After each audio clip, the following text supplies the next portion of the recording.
Un nouvel incendie et le départ de feu est suspect. Vers 20 h hier soir, à la lisière de cette forêt près de Lacanau, un homme aurait été aperçu par les habitants en train d'allumer un feu. L'alerte est aussitôt donnée par cette femme. J'ai vu quelqu'un en fait jeter quelque chose et ça s'est embrasé, mais embrasé, impressionnant quoi. Et puis après moi je l'ai vu remonter dans une voiture et il est parti là par la passe, par la forêt. Le brasier est rapidement maîtrisé par les pompiers. Près d'1 hectare incendié, 2 jerrycans retrouvés.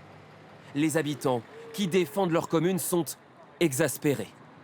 On avait l'impression qu'on était sorti d'affaires et on se dit qu'en fait ça peut repartir tous les jours, quoi. S'il y a des tarés comme ça. On est tous arrivés, nous, on avait les lances, la DFCI est arrivée, donc on est parti dans la forêt faire des tours pour voir si on le trouvait.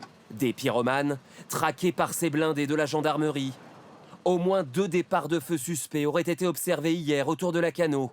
Un phénomène loin d'être isolé au niveau national, selon le ministre de l'Intérieur.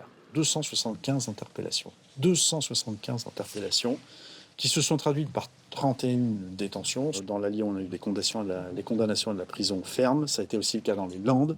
Les incendiaires interpellés sont quasi exclusivement des hommes. Certains souffrent de pathologies psychiatriques. Un tiers est mineur. Il y a ceux qui mettent volontairement le feu. Eux, la peine encourue, elle est très lourde. Ça peut aller jusqu'à la réclusion criminelle à perpétuité s'il y a un mort dans l'incendie. Ensuite, il y a ceux qui vont mettre le feu involontairement, par exemple en jetant un mégot de cigarette depuis la voiture. Là, les peines encourues sont moins lourdes, mais c'est quand même potentiellement de la prison ferme et de lourdes amendes. En Gironde, 2 individus ont été incarcérés pour incendie volontaire. 9 autres ont été déférés pour avoir fumé ou allumé un barbecue en zone forestière.